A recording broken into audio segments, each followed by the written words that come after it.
to welcome Linus Okorie to Voice of the People. He recently declared his intentions to run for governor in his state, and as such has piqued a lot of interest amongst youths and Nigerian populace. So I'm sure everyone wants to know a little bit more about you, and we'd like to start by just asking you to tell us about yourself, sir. Okay, so it will interest you to know that I was only 19 years old when the vision for rebuilding leaders in Nigeria hit me. So for 24 years, I've been in the business of developing leadership capital for Nigeria.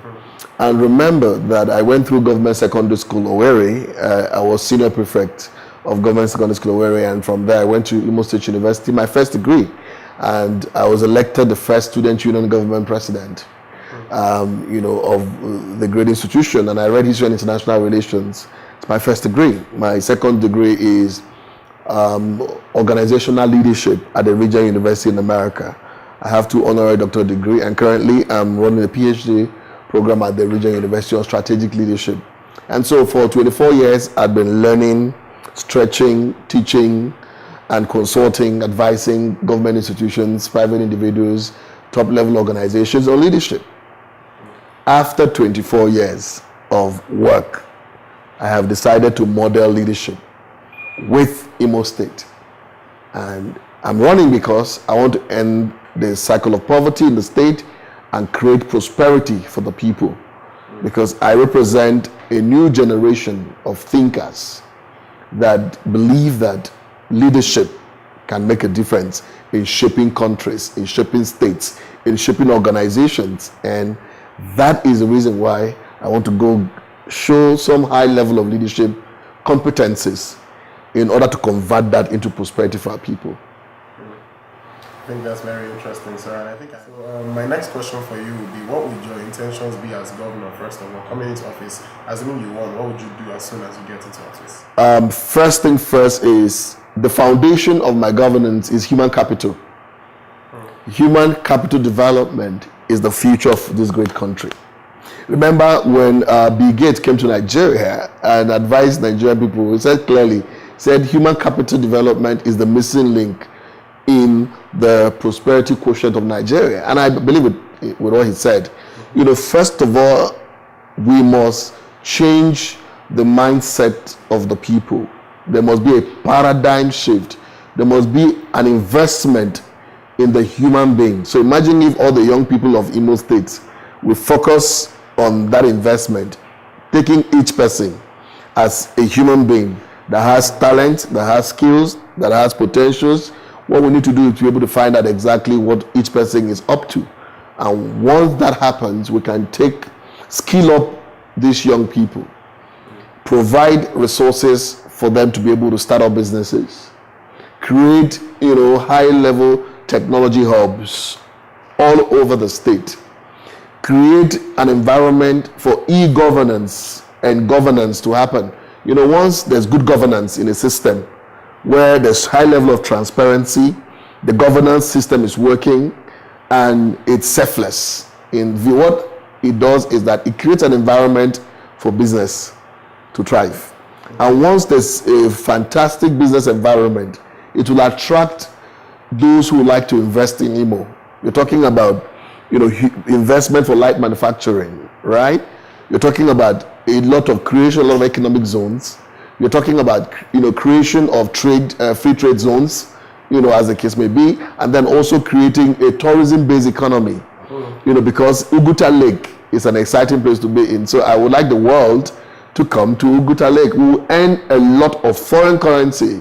Guess what? In tourism, in vacation, a high level of vacation in Imo, and then attracting high level of retreats around the lake.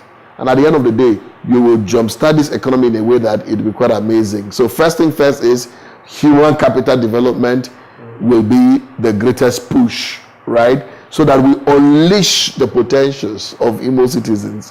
When you create that agenda and set it on fire, what happens is that every young person that you meet has a skill.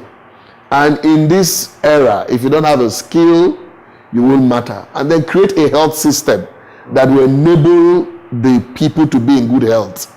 Do you understand what I'm talking about? That's human capital investment in the first place. So the person, they can live longer lives because they're in good health, their infrastructure available to ensure that that happens. And that's why I'm creating a medical tourism for Imo. So people, instead of going to India, Nigerians will come to Imo to receive quality Medicare. For me, it's the kind of thing I like. I want to see a revolution in the way things are done. So any young person with an idea can, be very excited to know that there's an agency of government that will squeeze the idea, the strength of the idea, and at the end of the day, if that idea survives such a screening process, that idea can be funded. That's the kind of thing we're talking about. I think I like the fact that you touched on different plans that you have for the people individually, because people tend to focus on internally generated revenue, but if you actually affect the lives of people, increase their productivity and harness their own ideas and talents, that is what we really... The real wealth of Nigeria is not oil. The real wealth of Nigeria is the people of Nigeria. What would you say has most prepared you for leadership so far in your career? First thing critically is self-discovery. Discovering my purpose early. For me, the secret of leadership development for every person is self-discovery.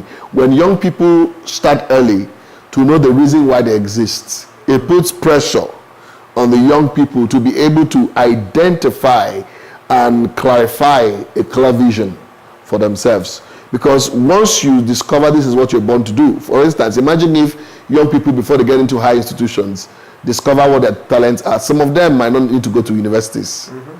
Some of them might just have to go to fashion schools. Some of them might just have to go to entertainment schools, to film schools, all kinds of, schools that, or maybe one technology institute, as the case may be, or in some cases, football academies.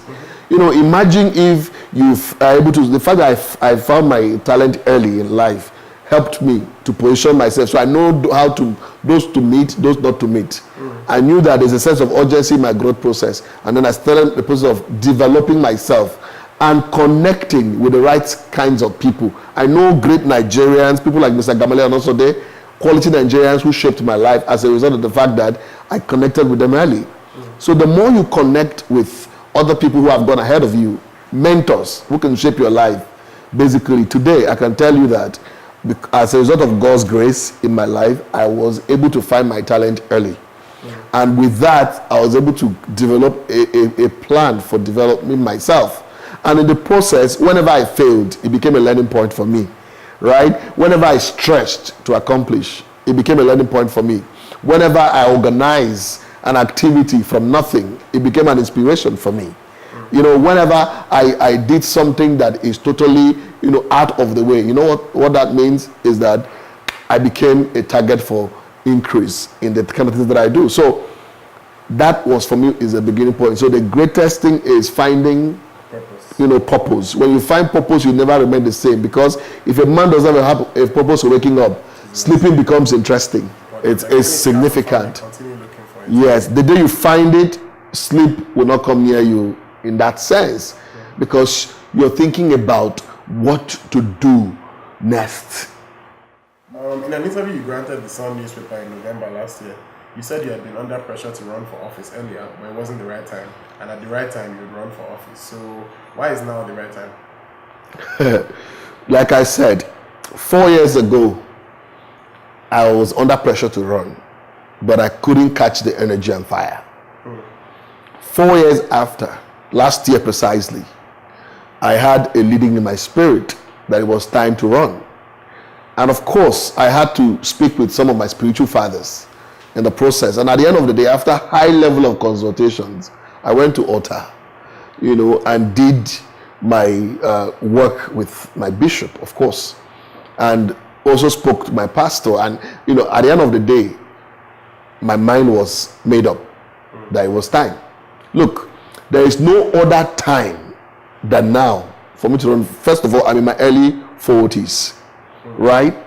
I'm in the stage of life when I have energy, I have experience, I have capacity, I have the competencies, I have the networks that is available to run for office. Beyond that, the hunger that has dealt with my people. The poverty situation in my state is alarming, such that it will be a sense of injustice to a generation yet unborn if I didn't take the call or answer the call to go and help my people. Pronouncing this properly, but it's the Imo Nkoyi. How do I pronounce Imo Nkanyi. I'm not Igbo. So Imo Nkanyi. is the Imo Nkanyi movement a political party, or what is it? Okay, so when I began to think about running for governor in Imo State, so I thought that I would have my own political philosophy, my own political ideology, and my own political framework. Call it, build a structure around the framework. I and a few technocrats from Imo State decided to float Imo Nkanyi, which is our Igbo. It means that Imo belongs to all of us. But there has been a situation whereby leaders are elected into office. They think about themselves and their cronies and family members. So the rest of the people can die in poverty, they don't care. So I thought about, instead of creating a divisive system where it is, oh, you're from this zone or that zone and things like that, which breeds mediocrity, I said to myself, it is our Imo. So if it is our Imo, we must love our Imo. We must care about our Imo. So this became my platform for mobilization, mobilizing the people who think like me, who would like to see an Imo where everybody is equal, where everybody ends, everybody prospers, everybody is part of the big deal of making Imo work, and everybody is also part of the prosperity dividends. You know what I mean? So in that kind of system, everybody prospers. So the woman in the village, right, would grow and prosper because government has, created policies that can enable her share part of the Commonwealth. Do you get what I'm talking about? So it is our Imo. So once our Imo works, then all of us will enjoy our Imo. So and you can also be then our Nigeria. Nigeria and Kenya and things like that. It works. I think I like that because people don't realize that in leadership, people need to rally behind an idea and they need to feel like part of something greater. I remember I grew up in a party. Then what party will you be running under? Well, it will interest you to know that the party will be announced on the 2nd of June, 2018. And the whole world will hear about the party. And the party is basically going to be a progressive part of Nigeria. You know what the person said? He said Nigeria is suffering from, it's a diabetic patient. And if Nigeria is a diabetic patient, the person is called PDP, Coca-Cola. And called APC, APC, Coca-Cola. And then PDP, Fanta. And then whatever coalition that is coming, you know what I mean, is Sprite. Right? So, and all of this, they are the same. They are not good for Nigeria, right? So, but the party we're talking about is water. Water. The one we're talking about is water, and the water is what Nigeria needs now. What's your plan for winning the elections? What would you say is your strategy? Nobody comes in public to share his strategy for winning. But you know that I'm a young person-centered personality, and you know that right now there are a lot of volunteers all over the country. This is the first time I'm seeing that I'm running an election in Imo, but people who are not from Imo are excited and they want to play a big role in making sure that I become governor. So I'll be the first governor that will have supporters across the country. Let's talk about the upcoming presidential elections. Do you have any thoughts on that? Do you have any thoughts on the administration in office so far, their performance, and what you would like to see coming to the next election? Well, so far, there has been a lot of challenge understanding what is going on between the promise made by the APC administration. When they came into power, there was a lot of celebration in the country that, some newness, some integrity-based leadership is going to be coming on board. But it's been 3 years after. A lot of people cannot see that excitement that we started with in the new administration. It has died down completely, because people are saying that the government has not performed the way it should perform. Absolutely, because of the high level of expectations that this APC government has not met the high level of expectation, and then that's a problem. That's a disconnect. But APC is saying that they have performed, literally, but on the street, the people are saying, this has not happened. So in my own thinking, basically, is that I think that this idea of strange bedfellows, coming together at every point in time in order to win power might not be the solution of this country. Nigerians have become quite cynical. So. Absolutely. So you can go on social media and see what is going on. The party that you are coming out with, do you guys have a presidential candidate? Well, there are a couple of guys running for president in that party, and I'm sure that at the end of the day, a presidential candidate will emerge from there. But there's no announcement as of yet. Yeah, I mean, some of them already, one of them already announced. I can't remember, the one that's announced, but one is about to announce. So we all wait for that announcement.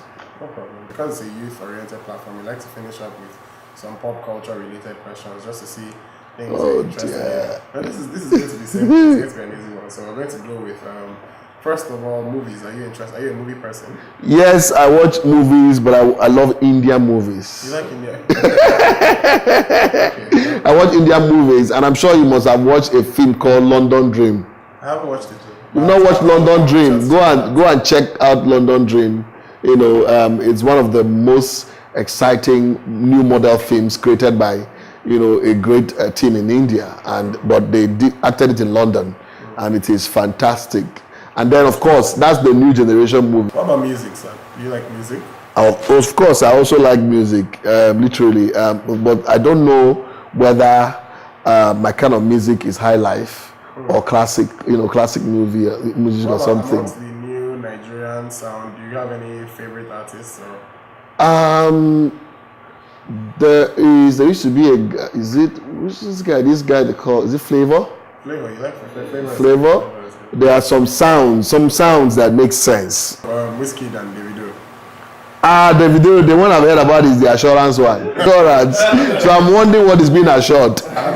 Basically. He bought his girlfriend a birthday present, a car, a Porsche. So yeah. He gave it to her as a gift, and he gave it to her as assurance of their love. That's my own interpretation. Okay, so that's where that trend. So good. I think we like to also ask for a quote. What would you say your favorite quote is? Abraham Lincoln. Abraham Lincoln said something very powerful. He said, "I do not care about who my grandfather was. I only care about who his grandson is going to become." Oh man, that's a powerful quote.